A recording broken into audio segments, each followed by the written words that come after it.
All right. Good noon, everybody, and welcome back to God Was Here, our study of the life of Christ as recorded in the books of Matthew, Mark, and Luke. We've just gotten through the Sermon on the Mount, this sermon from Jesus that is just full of insight. It really could have an entire course on just this particular sermon. The theme of it, I would say, is probably contradiction. You see one thing being compared to another. Sometimes it's the idea of Old Testament law being compared to this New Testament law that Jesus is establishing.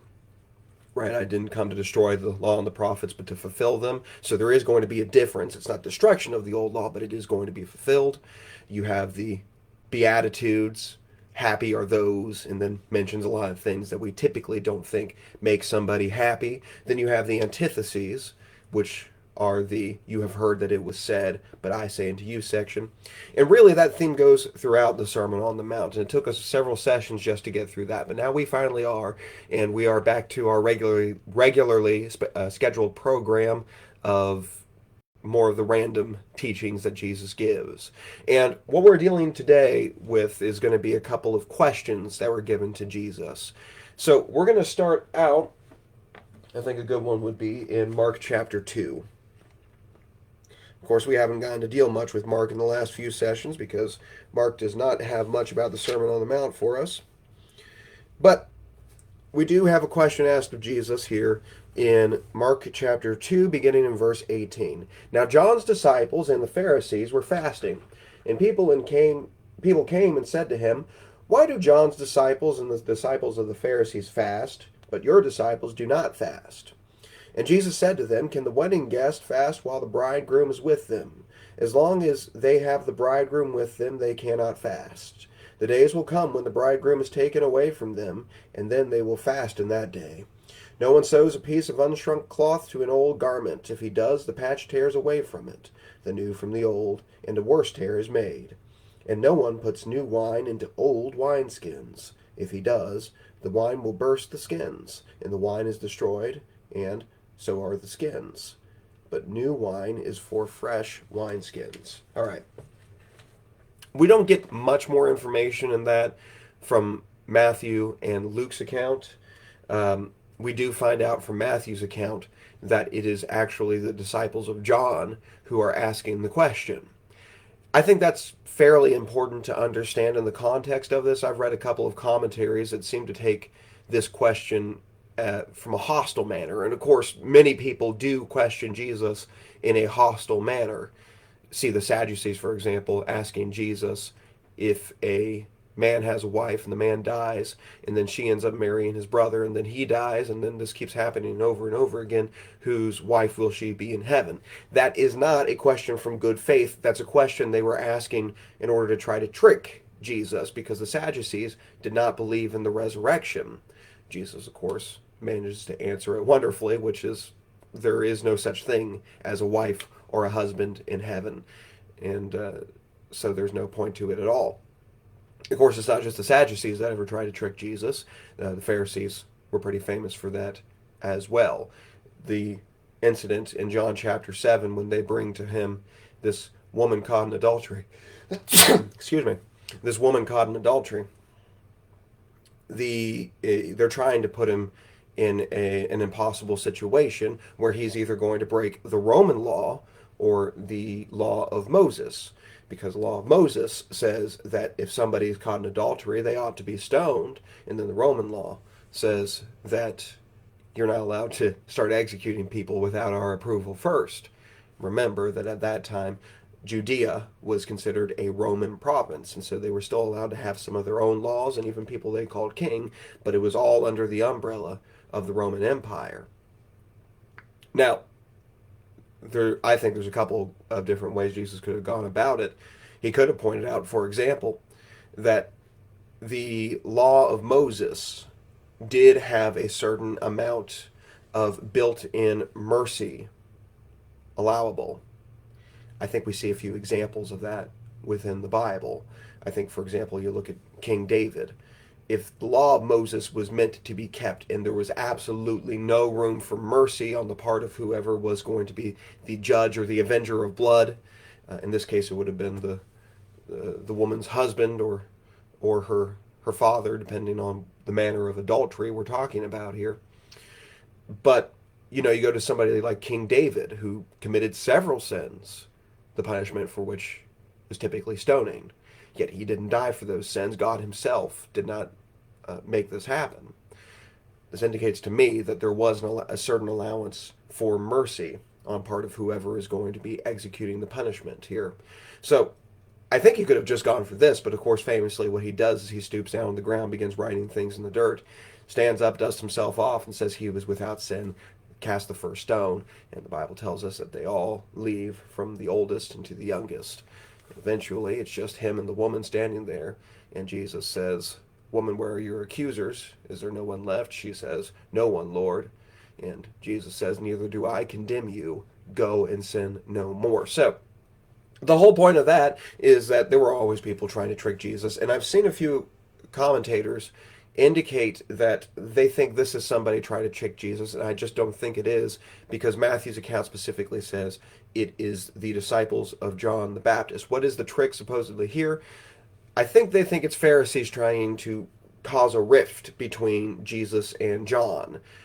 Another time Jesus manages to get outside of what is attempted to be a trick against him is when he says, "Did the baptism of John come from God or from man?" That's against the Pharisees, and they're not able to answer it because the Pharisees were afraid of the people who very much respected John the Baptist.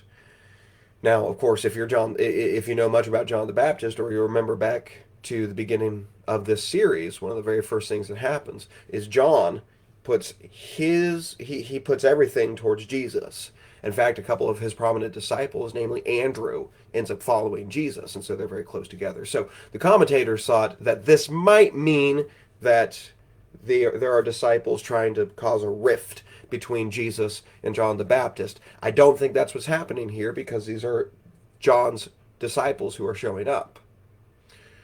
But this is what goes on. Apparently, there was a certain time, and if you look into some of the Christian histories, you probably get a better idea of when that time might have been, or if you look into some of the Jewish histories, you might know when that time might have been. There was a tradition that during this time, the disciples of John and the Pharisees, they would fast. And apparently, Jesus' disciples are not fasting at this time. So the disciples of John go to Jesus and ask, "Hey, why aren't your disciples fasting? We all fast." Again, I don't think this is a hostile question that is being asked, but it is one that is worth addressing. So let's go over to Matthew's account here and read again what Jesus says. By the way, if you're wanting to look these up, we already read it out of Mark. That's in Mark chapter 2, beginning in verse 18. In Matthew, it happens in Matthew chapter 9, and I believe, let me double check here. Yeah, that's Matthew chapter 9, and that's going to be verses 14 through 17. And then in Luke's account, that is Luke chapter 5, verses 33 through 39. But let's go ahead and read this in Matthew's account. Verse 14, when the disciples of John came to him, saying, "Why do we and the Pharisees fast, but your disciples do not fast?"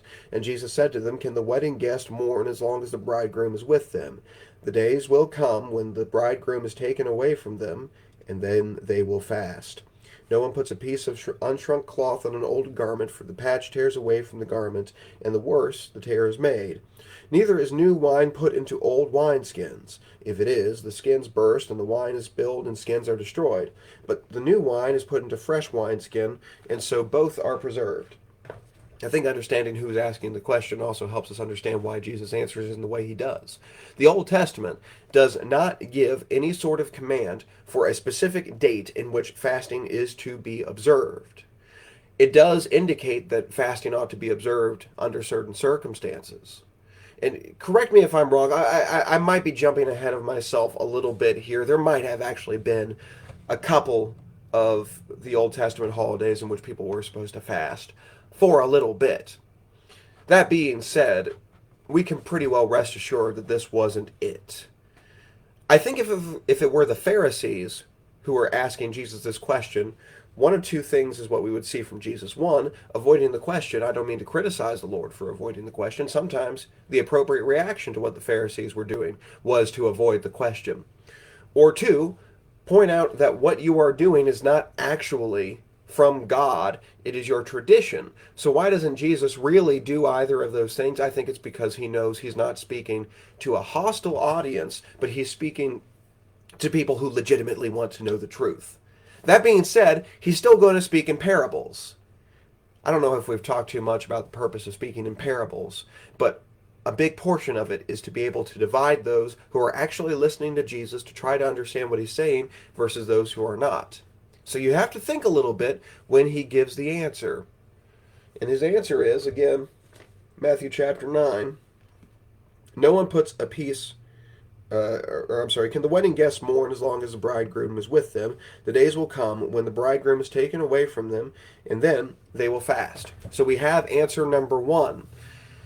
Fasting is a sign of mourning. You remember back in Matthew chapter 6, wasn't it? Matthew chapter 6, when Jesus is talking about fasting, he says, when you're fasting, don't make it known that you are fasting. And the examples of something that somebody can do to make it known that they are fasting, do you remember? Put ashes over your head, or wear uncomfortable and cheap clothing. Fasting is a sign of sorrow in the Bible. Typically, sorrow over one's sins. But sorrow for many reasons. Jesus says, my disciples aren't fasting because this is not a time of sorrow. The Master is with them. And man, it would have been a blessing to have Jesus physically there with you. So they are not fasting because of that. They have the Master there with them. The bridegroom is there. This is not the time for fasting, but for feasting, for celebration. But Jesus goes farther than that. Jesus then says that he makes a few comparisons. Two really stand out. You have the garment. Of course, today we have very ready access to many cheaply made garments. But that wasn't really the case throughout most of history. You know, clothing used to be a bit of a rarity. I don't know if really that's the way to describe it, but you don't have it in the same portions that you do today. Right? I mean, in America anyway, if you don't have any clothing, then you're just not really looking for clothing. We have so many, I know clothing can be extremely expensive, but that's over, those are over in the mall stores. Those are the fashion pieces and whatnot. You know, Walmart clothing, that's pretty cheap. You can go cheaper. Goodwill clothing, that's really, really cheap, right? And if you can't even afford that, there is absolutely no shortage of people who are giving out free clothes because other people have so many clothes, they just don't know what to do with it. We build for ourselves bigger and bigger closets. You know, we can't fit all my wife's clothes even in the walk-in closet. Clothes are abundant. And even outside of America, clothes are still fairly abundant. I've made this observation about Kenya. I've noticed that several people are wearing American shirts. If you're friends with me on Facebook, you saw maybe a few months ago, last time I was in Kenya, I ran into a fella, and I'm pretty sure he's never been to West Virginia, but he sure enough had a West Virginia Mountaineer shirt on. And this one I didn't post, but I'm sure a few of you will find this interesting. I met another girl who had a Hocking Hills State Park t-shirt on. Well, I'm pretty sure they're not manufacturing those in Kenya, but what that indicates to me is that there is a lot of used clothing going over to Kenya as well. And so even in third world countries, clothing is fairly abundant. I'm not saying it's as easy to access there in Kenya as it is here in America, but it's still fairly abundant compared to history. Because historically, you don't have the ability to make all this clothing in mass like we do now. And so, if somebody has clothing, it's a precious item. I've made the comparison, and it's a slight exaggeration, but I think it's somewhat apt. Clothing is a lot like cars in the ancient world. Everybody has one. Again, this is an American comparison, but everybody's got one, but you don't have many. Maybe you got two, but you don't really have it much more than that. So, if something happens to your garments, you're not just going to throw it out and get something new like we might today. You got to patch it. You got to try to keep a hold of it. Being able to sew was an essential life skill back in that time. So if you got a hole in your garment, you got to patch in a patch into it. Now, Jesus says this, if there's, and by the way, just one more little piece of evidence about how precious clothing was at that time. You remember what they did with Jesus' clothing when he was crucified, when they took it? They divided it amongst themselves. And to give you an idea of the value of clothing, for most of the clothing items, they would take out the stitching, which is much easier to do in the ancient world than it is today. You have much larger needles, therefore there's much bigger holes in there to take the stitching out and all that. But they would, they might take a sleeve off of something, and we're going to divide it amongst ourselves like that because maybe we can use it. And then, of course, the one item they didn't do that with was his tunic because it wasn't sewn together. It was woven in one piece. So they cast lots over that. Which, by the way, fulfills Isaiah chapter 53 to a T. We'll talk about that more probably when we get to the crucifixion. Anyway, to that world, talking about fixing the garment would be something much more familiar to that people. But something that we do have in common that they had at that time is the idea that clothing is going to change in size over time. You're probably not going to have a lot of things shrinking in the dryer, right? But you still have wear and tear. You have an older shirt, for example, it's going to be a little bit looser, right? The clothing's going to be a little bit more thin.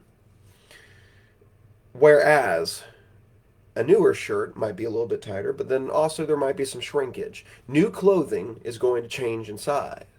Jesus says this, if you sew on a new patch to old garment or vice versa, then when the newer piece of clothing shrinks or expands or whatever, it's going to tear away from the stitches. So you don't do that. You sew on old cloth to the old garment, new cloth to the new garment. That's how you do it. And again, he says this.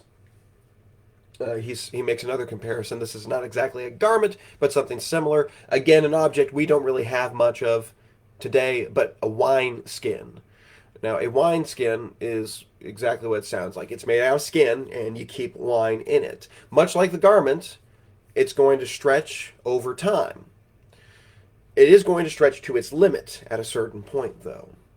Now, what he's talking about here is the process of fermenting wine. And if you ferment wine, what happens is that the air inside of it is going to expand. Now, if you have something new and that has not yet stretched, if you put it in there, the wineskin will stretch along with it. But if you put it into something old and you fill it all the way up and you cork it up, there's nothing to expand and the whole thing is going to burst. So both of these illustrations are talking about when you have the growth, it's not going to fit. You have to have the correct thing to fit with the correct thing. Either a new patch with a new garment, old patch with an old garment, new wine, grape juice with maybe some yeast in it, and a new wineskin, and then old wine and an old wineskin. The thing has to match. What is he talking about then? I believe he's talking about a very similar concept which he talked about in the middle of Matthew chapter 5. Remember, I didn't come to destroy or break the law and the prophets. I came to fulfill the law. It's a similar idea. You can't try to take pieces of the old law and put it onto the new. In this case, we also might consider traditions. We can't take these old traditions and try to put it into the good thing that I have here. It doesn't match. It's going to tear apart from one another. Now, if you know your church history well, you know that one of the first major controversies within the church was trying to put the old law into the new law. And even today, so many of the apostasies teach that you have to keep pieces of the old law, but you're trying to put an old patch on a new garment. It doesn't work. Just in this day, I don't think, again, that the disciples of John were trying to demand that Jesus' disciples start fasting at this time. But if they did, they'd be trying to do that. You'd be trying to force this to be something that it isn't. Let the new be something new. Okay.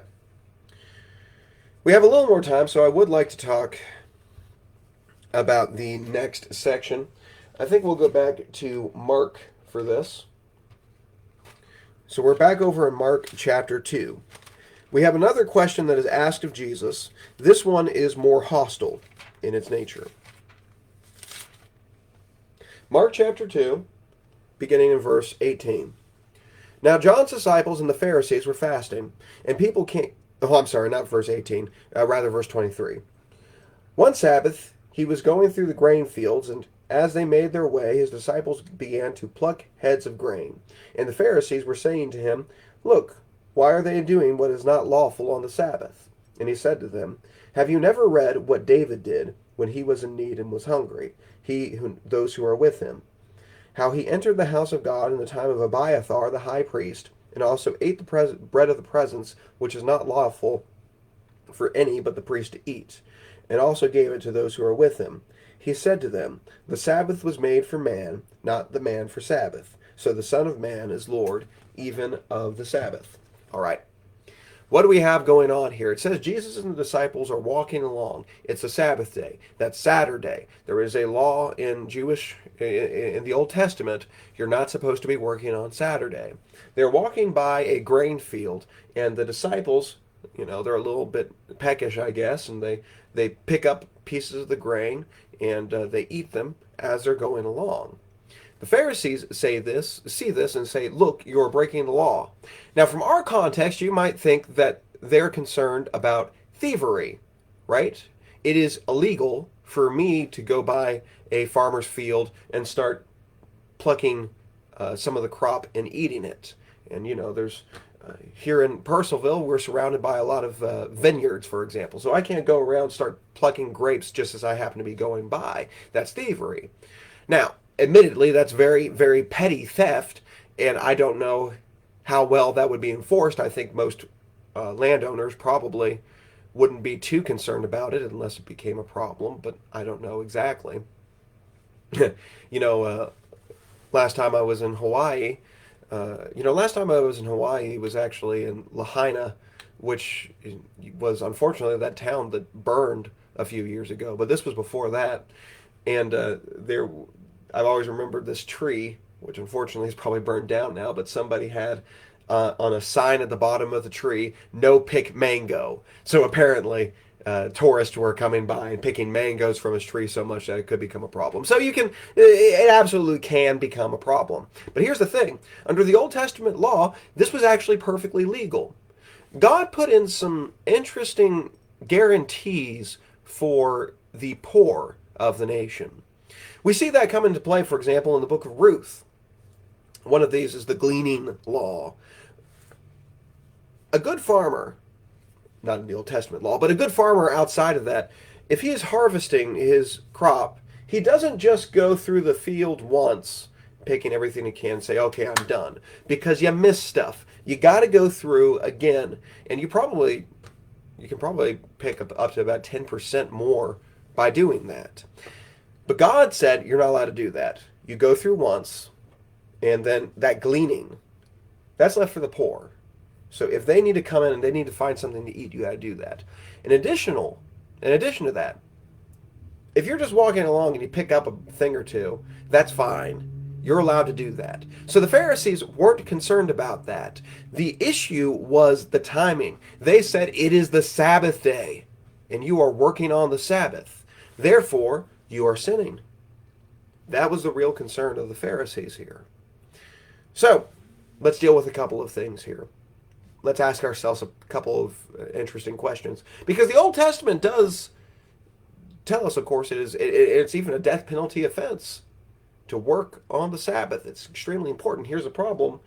What counts as work? I think there's a really interesting principle Jesus is going to apply here when we ask that question, what counts as work? We'll find that he is entirely within Old Testament example when he is going to teach on the Sabbath. I think there are two places where it becomes really important to understand it. One is in the book of Exodus, I believe. I didn't prepare this one, but it's a rather famous incident where a man breaks the Sabbath. All he does is he goes out and gathers sticks. That's all he's doing. But he dies for that. And God approves of that, meaning we have broken the Sabbath, even if you're just going gathering some sticks, which does not sound like particularly hard work, but it counts as work. And the other thing is what Jesus directly referenced here. And we find that over in the book of 1 Samuel, if you're reading along with me, that'd be a good place to turn. The Bible says, beginning in verse 1 of 1 Samuel 21, Then David came to Nob to Ahimelech the priest, and Ahimelech came to meet David trembling and said, Why are you alone and no one with you? And David said to Ahimelech the priest, The king has charged me with a matter, and said to me, Let no one know anything of the matter about which I send you, and with which I have charged you. I have made an appointment with the young men for such a place. Now then, what do you have on hand? Give me 5 loaves of bread, or whatever is here. And the priest answered David, I have no common bread on hand, but there is only the holy bread, if the young men have kept themselves from women.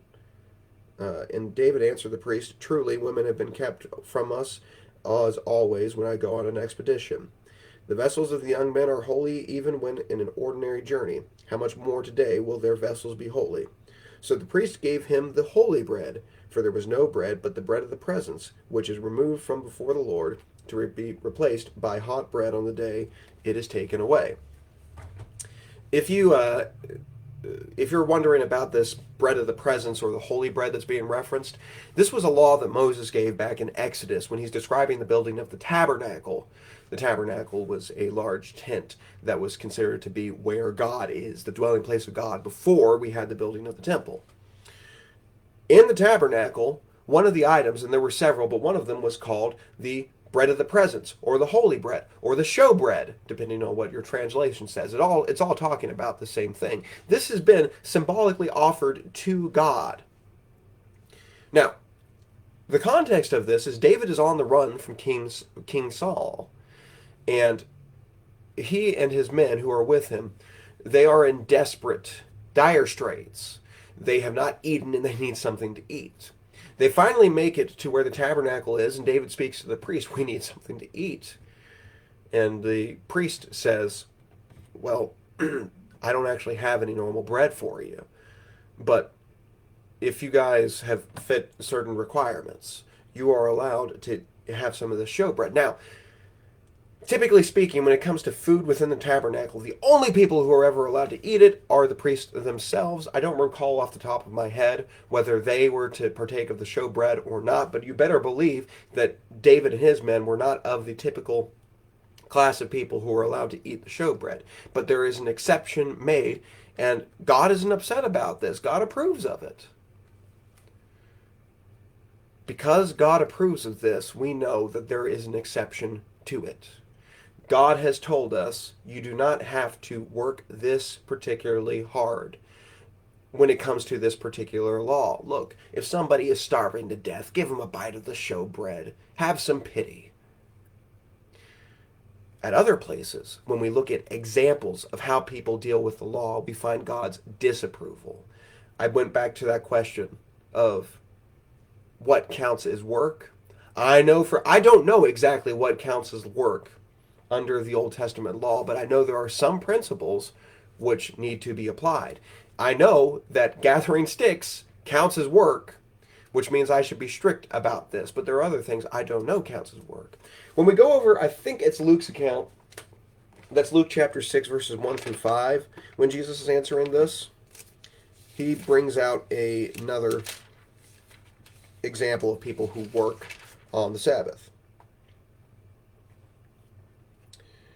Um,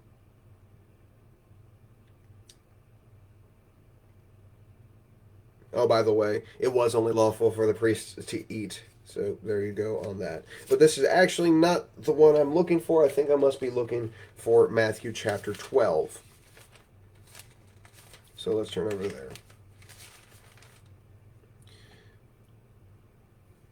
In Matthew chapter 12, verses 1 through 8, we have the same incident. And Jesus says, in verse 5, or have you not read in the law on how the Sabbath, the priests in the temple profane the Sabbath and are guiltless? What does he mean when he say that?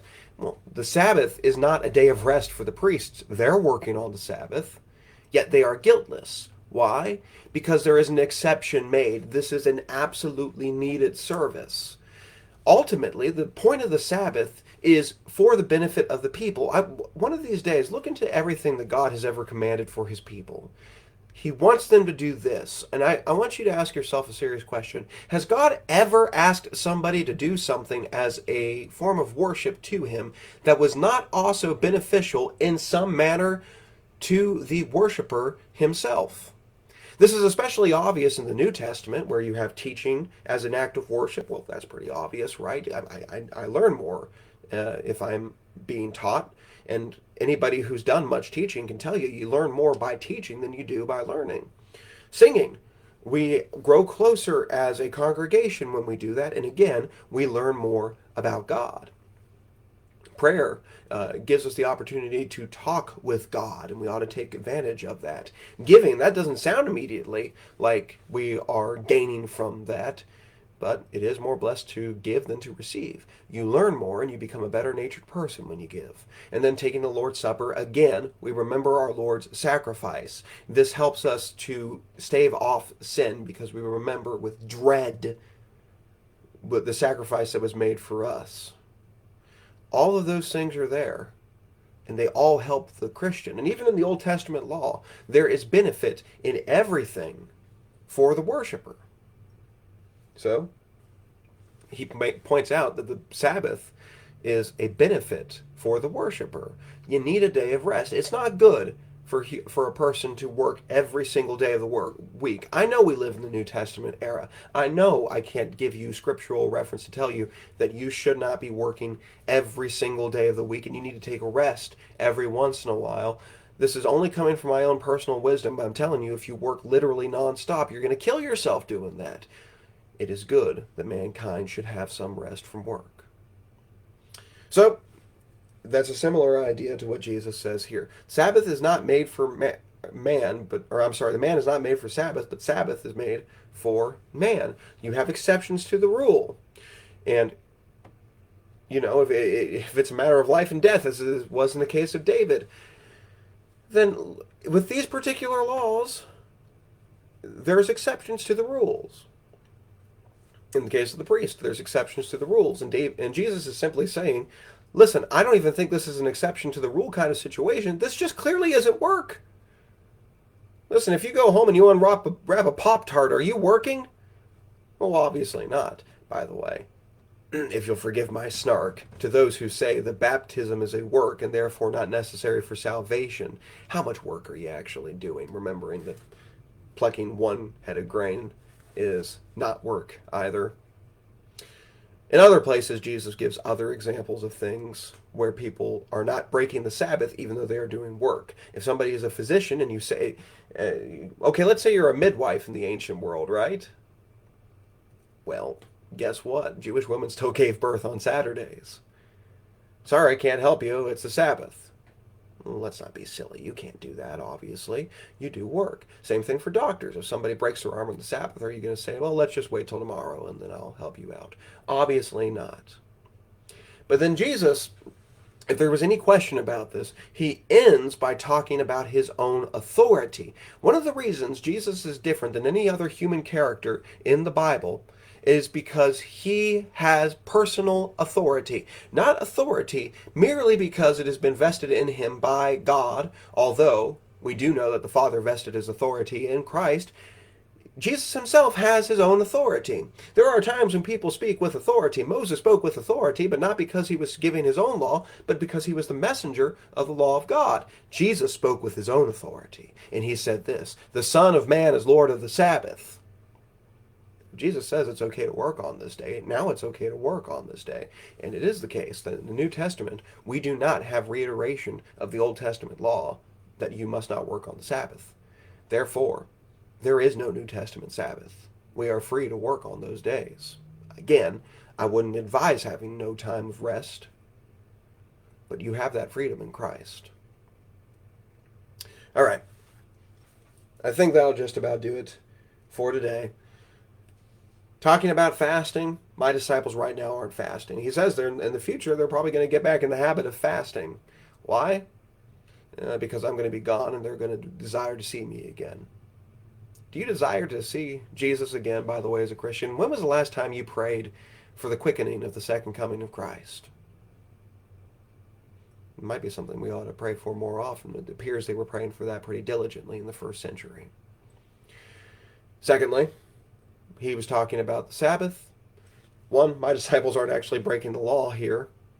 Two, even if this was a breaking of the law, I desire mercy and not sacrifice. There are occasional exceptions, so it's still not really breaking the law. And then third, I am the lawmaker. I create it. I was there when I was there when it was written, right? I make the law. I am the Lord of the Sabbath. Therefore, it's good. So that'll do it for now. Next time we're going to talk a little bit more of some of these miscellaneous teachings of Christ, and we'll have a couple sessions of that, and then we should start getting back into the miracles. You'll recall that the Synoptic Gospels, they go through this pattern basically of miracles of Christ, teachings of Christ, miracles of Christ, teachings of Christ. But we still got quite a few more teachings before we get back into the miracles. I hope to see you next week. Until then, I love you all. Hope you have a wonderful day.